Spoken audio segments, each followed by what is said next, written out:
ndaramukije abakozi b'Imana hano.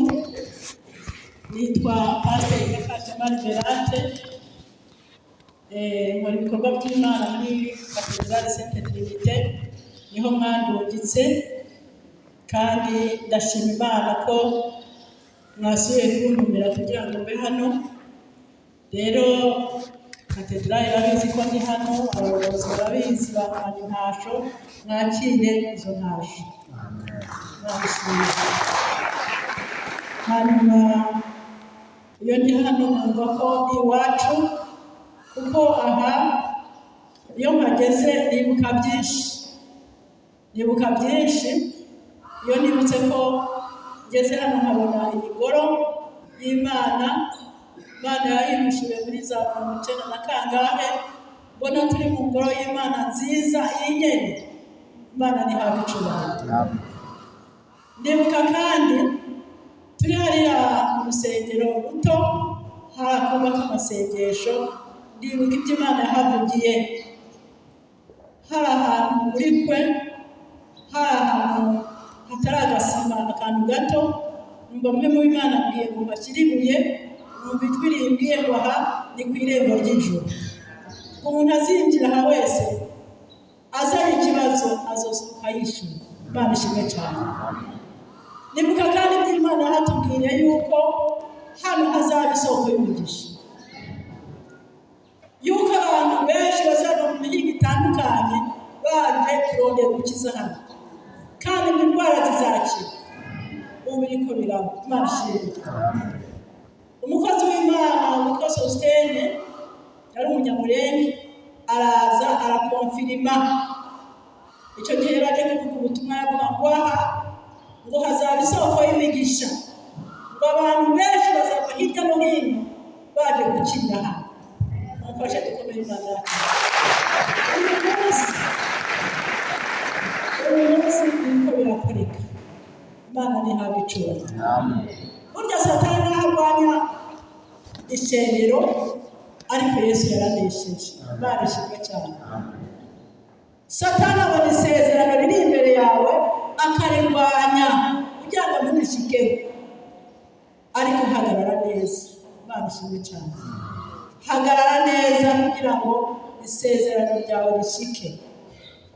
Ntagiye muri byinshi twasomewe amajambo y'Imana ari mu Byakozwe n'Intumwa 12 kuva ku murongo wa mbere kugeza ku murongo wa 17. Ntituhasubiramo, mwahasomye no mu butumwa bwiza ko bwanditswe na Yohana igice cya 6 kuva ku murongo wa mbere kugeza ku murongo wa 21.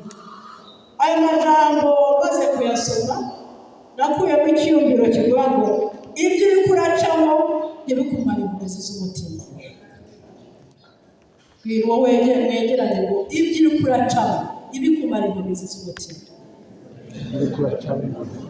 Bene data, turi hano mu isi, turi mu isi kandi turi mu ntambara.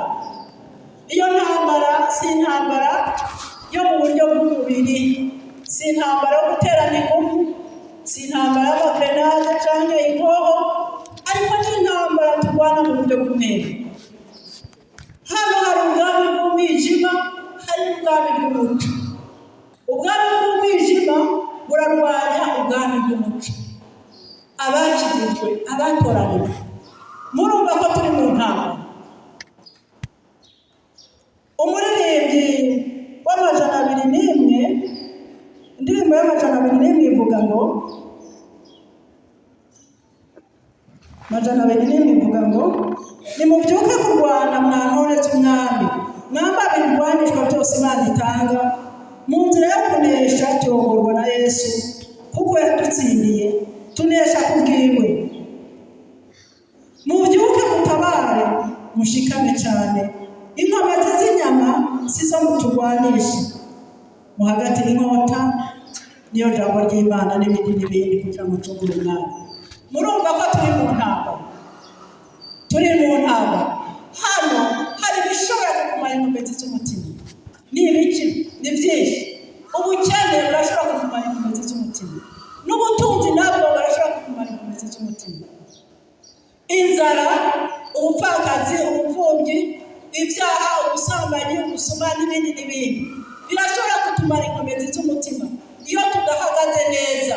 Twebwe abizeye umwami wacu Yesu Kristo twumvise ko turi mu ntambara, ibyo turwana nabyo birashobora kutumara inkomezi z'umutima tutahagarara neza muri Yesu Kristo, nitutahagarara nk'abana b'Imana. Satani turwana nawe, turwana n'isi n'umubiri, abo bose ni abanzi bacu. Kandi Satani ntashaka ko tuzajya mu ijuru, ntashaka ko tuzobona Imana. Ashaka kuzana izo ntambara, akaduteza intambara, akaduteza ibi na biriya, kugira ngo tugende nk'abandi bose, nk'ab'isi, nk'abapagani. Naho twatuza mu ngoro y'Imana ariko inkomezi zaragiye. Abaririmbyi bakaza mu ngoro y'Imana bakaririmba ariko inkomezi z'umutima zaragiye. Tukazana imibiri gusa ariko imitima iri kure y'Imana, kubera ibyo Satani azana bitumara inkomezi z'umutima. Imana yo mu ijuru idufashe. Akarabero muri buka Samusoni yari umunaziri w'Imana. Igihe Marayika yazaga kubwira Manowa ko azobyara umwana, kandi uwo mwana ngo nta kubera uzongera kugera ku mutwe, kandi ntazagere aho ikiboreza na kimwe, kuko azoba umunaziri w'Imana. Samusoni harageze igihe aravuka, aza gutabara Abisirayeli kuko bari bageramiwe n'Abafilisitiya. Samusoni agize inkomezi. Samusoni yashoboraga kwica abantu ibihumbi n'ibihumbi mu mwanya umwe. Samusoni yashoboraga gufata imbwebwe, zitwara imbwebwe, agafata ibyatsi akazirika ku mirizo, akohereza mu mirima y'Abafilisitiya, imirima y'Abafilisitiya igahona ikazima. Samusoni yari afite inkomezi z'Imana. Ariko igihe kimwe ajya ku mumaraya witwa Delila, ajyayo. B'Abafilisitiya bari barajahajwe nawe, bajya kuri wa mugore Delila batubarize Samusoni inkomezi ziwe aho ziva, tuzoguhemba, tuzogukiza n'umuryango wawe na so na nyoko n'abo muvukana, tuzaguhera. Samusoni aguma ajya kwa Delila.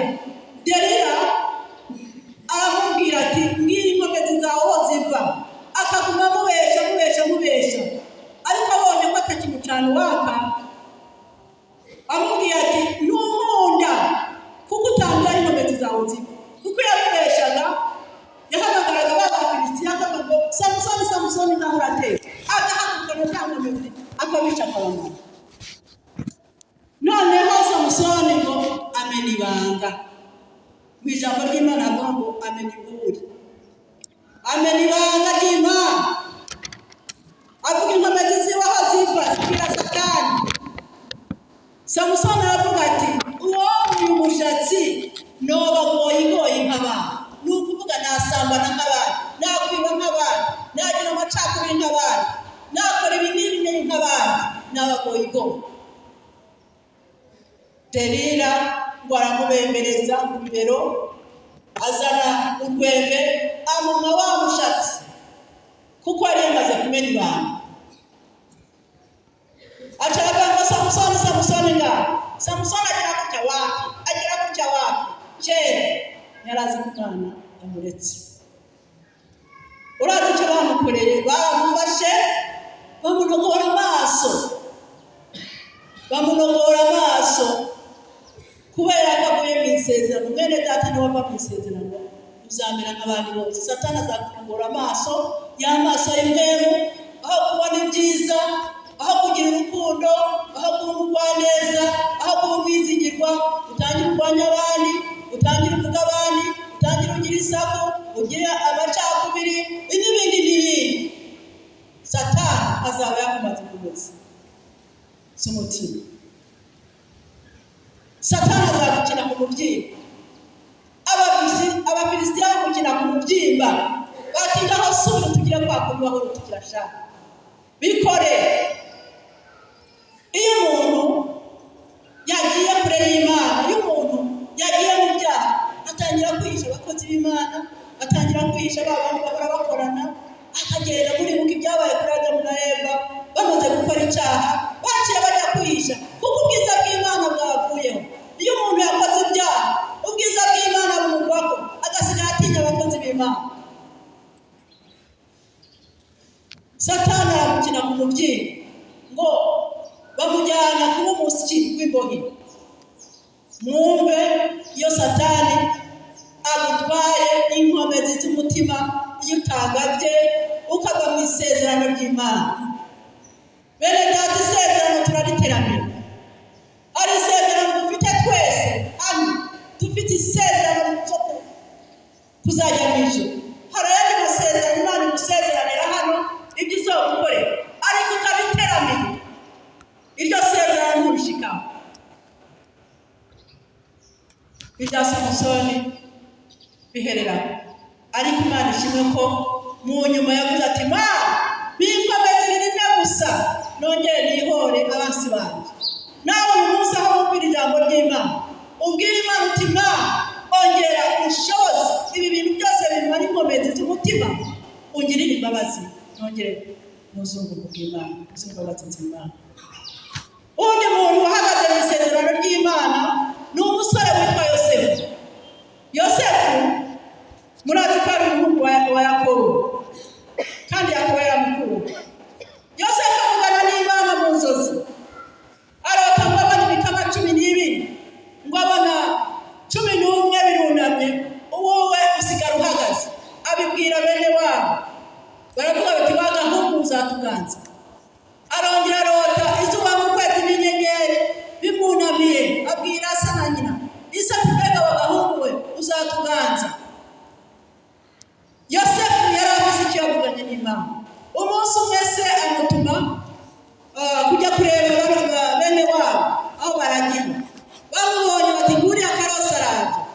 Batangira kugira inama ari inama z'abadayimoni, zizi kuri mu nkomezi z'Imana, zizi kuri umukristo uriho urarwana urugamba, zikugira inama kugira ngo zikugire nabi zikwica. Baravugana bati ntitwamwica, ntitwakora amaraso. Ntagiye mvuga byose ko byagenze, ariko harageze igihe bamugurisha na Potifari muri Egiputa. Bagera kwa Potifari, atangira gukora kwa Potifari. Potifari agira umugisha. Satani abonye ko atapfiriye ahantu kwa bene wabo, aramubandanya aca mu mugore wa Potifari kugira ngo amukoze ibyaha ave mu isezerano ry'Imana. Umugore wa Potifari aramuhamagara ati Yosefu, nibaza ko atabibwiye rimwe gusa, ariko yakomeje amubwira. Aramuhamagara ati mbega Yosefu uri mwiza pe, atego. Akagenda mu gace akagaruka, Yosefu urankunda? Yego. Akongera akagaruka, Yosefu nanjye ndagukunda. Akagaruka. None abakundana bagira gute? Uyu munsi rero ndagomba ko turyamana. Yosefu yarazi icyo yavuganye n'Imana, yarinze isezerano ryiwe, yanse kwiyanduza, yarazi iyo ariko arajya, yarazi icyo yavuganye n'Imana. Aramubwira ati sinshobora, Potifari yampaye kuganza ibi byose, ariko wowe ntiyakumpaye, kandi ibiruta byose nubaha Imana. Ndi umuyuda, nubaha Imana, sinshobora gukora ikizira nk'icyo, sinshobora kubabaza Imana yawe, sinshobora gutukisha izina ryawe, sinshobora. Aramuhamagara ati nanjye nduhuke mushyize mu ibohero. Atangira aramuhamagara, aramufata, aramusumira, amutana umutamana wiwe. Yosefu ariwe hunga icyaha, hunga icyaha bene data. Icyaha ni kibi, ingero y'icyaha ni urupfu, ariko ingabire y'Imana n'ubugingo budashira. Imana ishimwe. Niwahunga icyaha, niwahunga Satani azaguhunga. Hagarara mu mbaraga z'Imana, kuko uri mu ntambara, turiko turarwana. Hagarara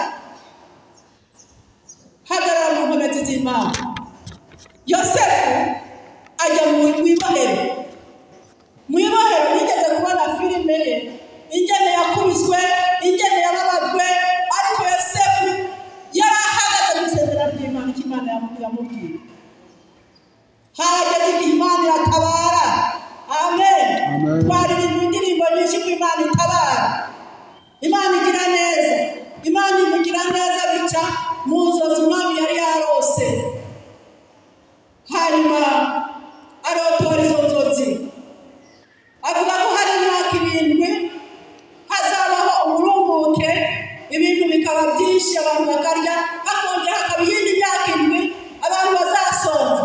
Ati none mwami, shaka umuntu ashobora kugera ibyimburwa. Umwami ati nta wundi ni wewe.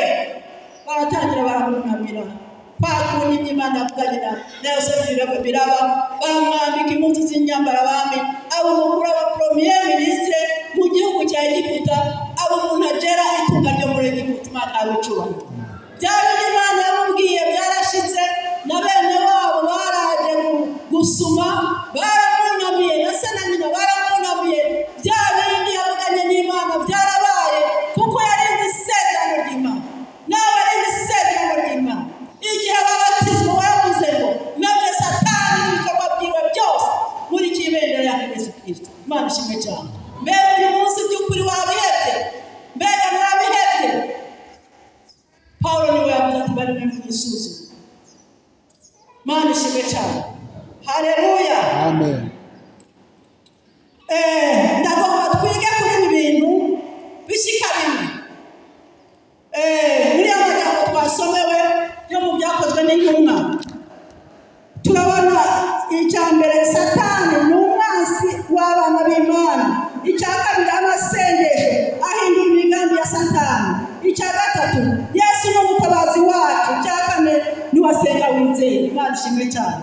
Haleluya. Twabona inkuru ya Petero ingene Herode wa mwansi twagerana na Satani, ingene yishe Yakobo abonye ko bihimbaye Abayuda, ashaka kwiyongeza Petero nawe aramufata amushyira mu ibohero, aramufunga. Petero nawe yiryamira aho mu buroko, abasoda bamurindiriye, ntacyo yinona. Hari ijambo rivuga ngo nzaryama ntacyo ninona, sinzire kuko ndikumwe n'Imana. Imana ishimwe cyane. Dawudi niwe yavuze ati naho baca mu mwonga w'igitutu cy'urupfu sinzogira ikibi ntinya, kuko nzi kuri kumwe nanjye. Imana ishimwe cyane. Hanyuma ishengero riramusengera, risenga rikomeje kugira ngo Petero abohorwe, kuko Petero yari kumwe n'Imana yiwe. Petero yari yizigiye Imana yiwe. Petero yari umugororotsi imbere y'Imana yiwe, nta cyamwagiritse uretse ko Satani yagombye kumurondera kugira ngo amwice. Ishengero rirasenga rikomeje. Noneho umumarayika ava mu ijuru araza akoma Petero asinziriye, aramubwira ati Petero byuka, kenyera umutamana wawe. Barasohoka mufata ukuboko, inzugi ziriyugurura, ubushobozi bw'Imana burakomeye. Imana ica inzira hatagira inzira. Imana ishimwe cyane. Inzugi ziruguruka, ibyo barivaho, aratambuka, ageze hanze umumarayika aramureka ngo noneho amera nk'ukangutse, avuga ati noneho menye yuko ari Imana yabikoze, menye ko ari umumarayika Imana yatumye kugira ngo akorere ibitangaza. Ariruka aragenda ahantu basengeraga, aradodora, haza umwana w'umukobwa yumvise ari ijwi rya Petero, ariruka arababwira ati reka ni Petero. Aravuga ngo urasara. Mbere bari basenze, dusenge twizeye. Imana ishimwe cyane. Aradondera ibyabaye byose bahimbaza Imana. Imana ishimwe cyane. Satani rero ni umwansi w'abana b'Imana. Dusomye ku murongo wa 1 kugeza ku murongo wa 4. Satani araturondera ku murango no mwijoro. Satani aradushaka. Uri ukingene yarondeye Yesu igihe ari mu bugaragwa, agenda amushukisha ibintu ngo reba iri buye murashonje, ngo niba uri umwana w'Imana, ngo hindura ibuye ngurye. Ariko Yesu aramubwira ati ntatumba n'umutsima gusa, ariko atumva n'ijambo ry'Imana. Imana ishimwe cyane. Amugerageza imyihetangabo kenshi, Satani aramuhunga. Niwahunga Satani nawe azaguhunga. Imana ihabwe icyubahiro. Rero Satani araturondera hasi hejuru, ubimenye yuko uri umwansi wa Satani. Niba warakijijwe, niba by'ukuri umukozi w'Imana, Imana yishimira, Satani arakurondera hasi hejuru, ntabwo atagukorera. Ariko ugabe uhagarare mu Mana, usome ijambo ry'Imana, usenge, ntugire agasenga. Pawulo niwe yabwiye Timoteyo, ariko aramutegura ngo azaba umukozi w'Imana, aravuga ati uzuvuga ubutumwa bwiza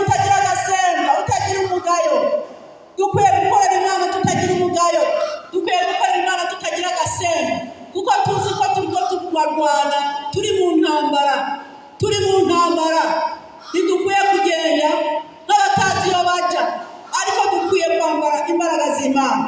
Mumenyere ko Satani aturondera hasi hejuru. Ikigira kabiri, amasengesho ahindura imigambi ya Satani, tuvanye ku murongo wa 5 kugeza ku 9. Nyarutse kugira ngo amasaha yageze. Amasengesho ahindura imigambi ya Satani. Abasengi barasenze, basengera Petero, basengera bakomeje, imigambi ya Satani irahinduka, imigambi ya Herode irahinduka, umubare karaza aramukiza. Amasengesho ahindura imigambi ya Satani. Turibuka igihe cya Hamani na Moridekayi. Hamani yari umwasi w'Abayuda, yangaga Moridekayi, yari umunyezamu ku irembo. Icyo gihe Esiteri yari amaze kurongorwa n'umwami. Hamani aza kubwira umwami ati, mu gihugu cyawe hari ubundi bwoko bwahasabagiye kandi ntibwemera amategeko yawe. None andika ibyete ubice bapfe kuko ntibumvira amategeko yawe. Umwami yandika ibyandiko aratuma mu gihugu. Hanyuma Moridekayi yabyumvise abwira Esiteri ati, nyamuneka duserukire ku mwami ati kuko turapfuye. Esiteri aravuga ati, ngenda mwisonzeshe, nanjye ndisonzesha n'inshoreke zanjye, tumara iminsi 3 twisonzesheje. Baragenda barasenga barisonzesha, bariko barisonzesha, sinzi ko bari bageze ku munsi wa 3. Umwami abura itiro, amaze kubira itiro aravuga ati, nimuzanire igitabo kigenda kirimo ibyo ibyakozwe. Barambura basanga Moridekayi yakijije umwami. Aravuga ati, mbega ibintu hari icyo mwamuhembye? Batoya uwo mwanya Hamani yari yinjiye kugira ngo amusabe Moridekayi ajye kumushinga ku giti cyari gihari iwe. Noneho Hamani yinjiye, umwami aramubaza ati, mbega uwo mwami akunze yokorerwa gute? Ati, yomwambika impuzu z'inyambara abami, akamwambika impeta, bakamushyira ku ifarasi, bakamugendagendesha mu gisagara, kavuga ngo umwami akunze yogirirwa gutya. Ati, bizane byose ugana wa Muyuda Moridekayi. Imana ihabwa icyubahiro. Utakurusha gusenga ntakagutera ubwoba. Komera Imana yacu amashyi. Utakurusha gusenga ntakagutera ubwoba. Utakurusha gusenga ntakagutera ubwoba. Imana ishimwe cyane. Hamani ndibaza ko yazazaniwe ati, bibaye gute? Nari umutoni imbere y'umwami, none bigenze gute? Bimwambike umugendagendeshe ku ifarasi, aramwambika aramujyana mu gisagara. Wa wundi yaraje kumutwara ngo amushinge ku giti. Agendagendesha mu gisagara. Imana ihabwa icyubahiro. Baraza baje, Esiteri atereka mwami, si ibyo gusa, ati ahubwo yaraje niwe yakubwiye ngo hari ubwoko bw'Abayuda gukora ibyo utagomba. Ati, niwe wagiye inama.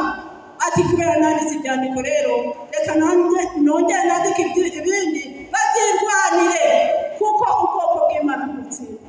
Imana ishimwe cyane. Ubwoko bw'Imana ntibutsindwa. Andika ibyete. Ayo ni amasengesho. Yandika ibyete aranyanyagiza, abwira Abayuda kugira ngo birwanire. Kandi icyo gihe yaramubwiye ati, erega burya Hamani yaraje kukwaka Moridekayi kugira ngo amushinge ku giti. Ati, ahubwo fata Hamani ugende mubare mushinga ku giti. Umwasi amucira icyobo, Imana ikamucira icyanzu. Haleluya. Amen. Hamani bamushinga kuri cya giti. Kandi umwami aravuga ati, ibyiwe byose, itunga ryiwe ryose murihe Moridekayi. Imana ihabwa icyubahiro. Dufise Imana. Haleluya. Amasengesho ahindura imigambi ya Satani. Imana ihabwa icyubahiro. Haleluya. Ikigira 3, Yesu ni umutabazi wacu. Tuvanye ku 10 kugeza kuri 14, muze murasoma kuko simasoma ku mwanya. Dufise umutabazi baturirimbiye abaririmbi, niyo twari gushaka tugataha, ko nta mugororotsi wigeze asengereza. Haleluya. Imana iratabara. Haleluya. Imana yatabaye Petero ari burara ari bupfe, Imana igakora ibikomeye ikamutabara.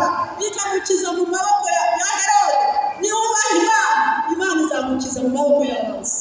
Imana ishimwe, Imana izagutabara. Haleluya. Imana ishimwe yatabaye Herode, yatabaye Petero, nawe uzagutabara. Yatabaye wa muntu yarwaye ku kidengeri Betesida, amaze imyaka 38 yabuze umuntu amwinjira mu kidengeri. Yesu akahagera akavuga ati ngukorere iki, ndashaka gukira. Ati haguruka wikorere ikirago cyawe ugende. Yamutabaye, nawe izagutabara. Haleluya. Izagutabara mwene data, ibyo kuracamo ibikumara inkomezi z'umutima, Yesu aratabara. Niwagira mu ngorane, Yesu azogutabara. Niwagira mu bibazo, Yesu azogutabara. Imana ishimwe cyane. Haleluya. Imana ishimwe. Yatabaye Petero kandi yari burare ari bupfe. Abo yatabaye ni benshi. Yatabaye Danieli mu rwaboro rw'intare. Intare zari zishonje ariko ntizariye Danieli. Imana iruruka ifunga iminwa y'intambwe. Danieli aragendagenda yishimira Imana. Imana ishimwe cyane. Yatabaye Shadaraka na Meshaki na Abedenego mu muriro w'itanure. Imana izagutabara. Dufise Imana ikomeye. Haleluya. Twasoma mu butumwa bwiza uko bwanditswe na Yohana, igihe abantu bari bashonje 5,000, Yesu akabahaza udukate 5 n'udufi 2, akabisengera akabigwiza. Abantu bari bashonje, inzara ibishe, Yesu akabigwiza, bakarya bagahaga, hagasigara n'ibindi. Imana izakugaburira. Imana ishimwe cyane. Haleluya. Yesu ni umutabazi wacu. Bwira uwo mwegera mu ngo, Yesu ni umutabazi wawe. Ntutinye, hagarara mu isezerano ry'Imana. Icyo wavuganye n'Imana ukibemo mu izina rya Yesu. Imana ishimwe cyane. Abantu bishwe n'ibyaha gusa, abantu bakora ibyaha, abantu buzuye amacakubiri, abantu buzuye ishari n'inzigo, abantu buzuye gusebanya, abantu buzuye na biriya. Ariko mwene data, iyo muri ibyo byose ubane n'Imana, Imana izakugira neza. Imana izakugira neza. Imana izabana nawe. Ijambo ry'Imana riravuga ngo niwaca mu mazi, inzuzi ntizizakurengera. Niwaca mu muriro, umuriro ntizakubabura. Ndi kumwe nawe. Imana ishimwe. Yesu yabwiye abigishwa ngo ndi kumwe nawe kugira ngo umuhera w'isi. None kubera iki utaba kumwe na Yesu, ukigira kubana n'ibindi kumana na Yesu? Imana ishimwe cyane. Ikigira kandi niwasenga wizeye.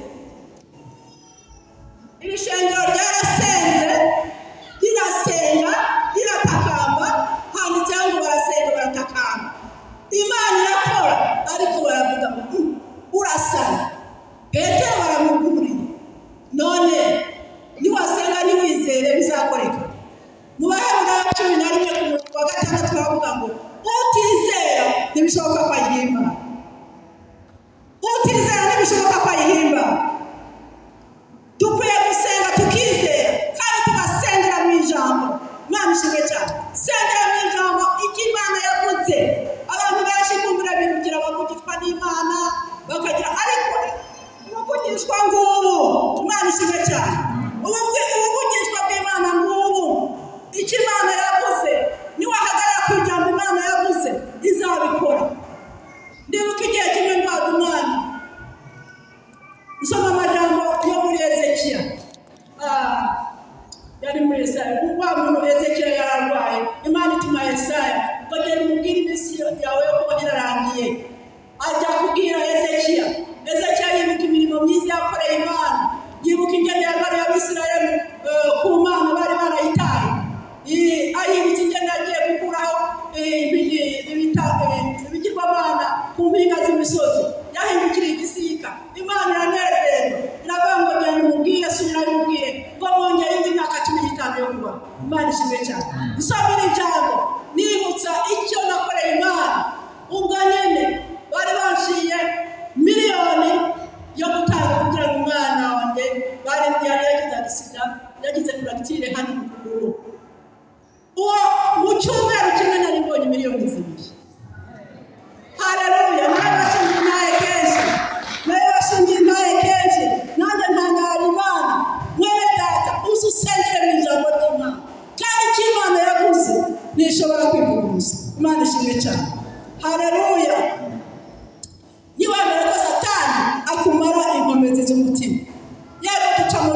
muhagarare ku ibanga ry'Imana. Abakristo muhagarare ku ijambo ry'Imana, mwubahe Imana.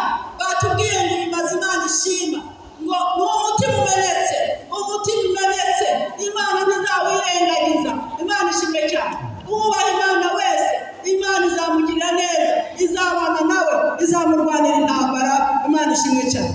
Turafise isezerano, turafise isezerano. Reka dusome muri Zaburi ndabandangije, Zaburi ya 91, twumvire isezerano Imana yadusezeranye. Yasoma n'ingoga, haravuga ngo uba mubwirwa bakakwisumba byose, azakwamara igitutu cy'ishora byose. Ndabwira Uhoraho n'ubuhungiro bwanjye n'igihome kinkingira. Imana yanjye nizigira, kuko ariyo izagukiza umutego w'umutezi n'ikiza gihonya. Izakubundikira mu moyo yayo, kandi uzahungira munsi y'ibyubi byayo. Ukuri kwayo n'inkinzo n'icyuma no kwikingira. Ntuzatinyishwa n'igitera ubwoba mu ijoro, cyane n'umwami urashwe ku murango, cyane n'ikiza kigendagenda mu bwiza, cyane n'agatikizo kayogeza mu mashoka. Abantu 1000 bazohindukirana iruhande yawe, n'ibihumbi 10 iburyo bwawe, ariko ntibizagushikako. Uzabirabisha amaso yawe gusa, ubone ingero y'abanyakibi. Wagize Uhoraho ubuhungiro bwawe, isumba byose wayigize uburuhukiro. Nta kibi kizongera icyo kikugira, kandi nta cyago kizokwegera ihema ryawe. Kuko azokubundikira, azakuragiza abamarayika biwe ngo bakuzigame mu nzira zawe zose. Bazokuramira mu maboko yabo, woye gutsitara ku ibuye. Uzokwandagira intambwe n'ibamba, uzasiribana umugunza w'intambwe n'ikiyoka. Kuko yankunze akaramata, icyo gituma nzomukunda, nzomushyira hejuru. Kuko yamenye izina ryanjye, azonyamaza nanjye ndamwitabe. Nzobana nawe mu marushwa. Haleluya. Ndamukize, muhe icyubahiro, nzomuhaza kuramba, kandi nzomwereka. Ijambo ry'Imana basha rikamusezeranya.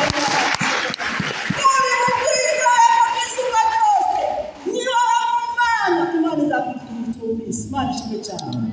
Imana ihabwa icyubahiro. Bene data, ndumva nta kiri kuvuga, ariko ibyo uri kuracamo ibikumara iminsi cy'umutima. Hagarara neza, ubaha Imana. Igikorwa wahawe ugikore neza, utagira agasenge.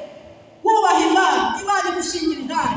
Kumwe yashingiye intahe Yobu, rwawe Satani ngo wabonye n'umugorozi wa Nyamunda yubaha mu gihugu cy'ihunzi, wabonye kugeza igihe Satani yamutwaye ibyiwe byose n'abana bagapfa n'iki.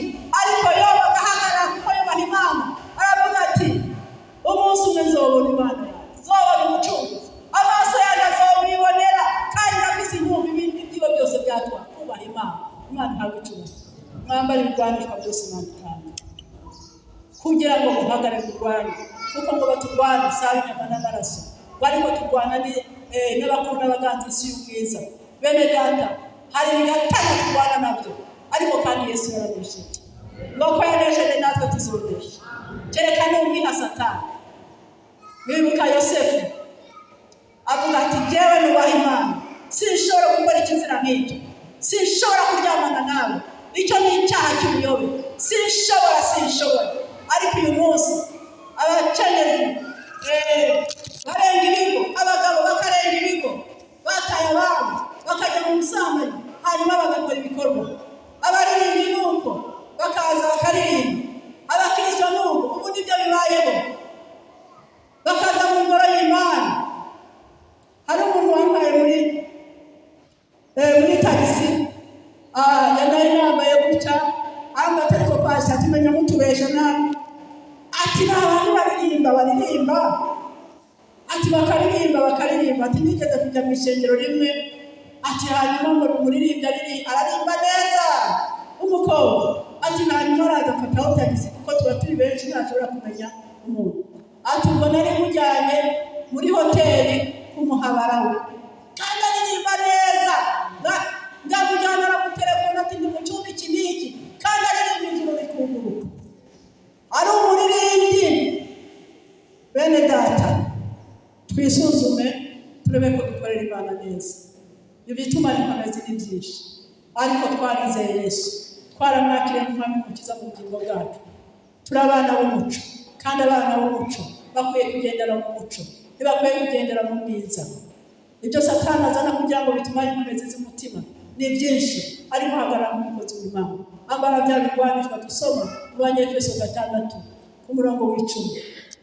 Twambara ibirwanishwa byose Imana itanga kugira ngo dushobore kurwanya na Satani n'izindi byose. Naho Satani azana ibibazo muri iyi si, ariko hari igihe tuzanesha tukazajya mu ijuru. Yesu yabwiye intumwa ziwe ati nimuhagarike imitima yanyu, mwizere Imana nanjye munyizere, nimuhira kwa Data hari amazu. Kandi yabwiye intumwa ngo mwisi muri n'amarushanwa menshi, ariko hari kwihangana ugashyitsa ku iherezo. Imana ibaheze. None niba icyo urimo bishobora kukumara inkomezi z'umutima, haguruka abakozi b'Imana bagusengere, wongere wuzure inkomezi, wongere wuzure imbaraga. Ibyo Satani yagutwaye byongere igaruke.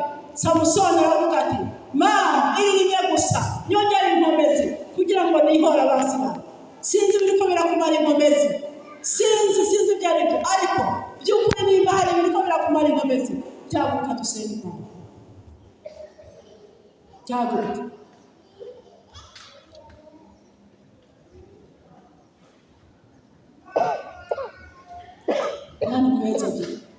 Imana ibaheze. Bene Data, navuze ko turi mu ntambara. Turi mu ntambara y'uburyo bw'imana. Imana ibaheze abahagurutse. Ibyo Satani arikora kumarisha kugira ngo umukorere cyane, usubire inyuma ibyo uzagusenga gusa, ariko Satani yagutwaye inkomezi. Ongera usezerane na Yesu Kristo. Ongera usezerane na Yesu. Ongera kwambika inkomezi zo kunesha wambaye ibirwanisho. Reka dusabe Pasiteri Feridie Ashikana abasengera. Imana ibashoboze bene Data, urwane intambara nziza, mwambare ibirwanisho, mwemere ko Satani abatwaye inkomezi z'umutima. Imana ibaheze.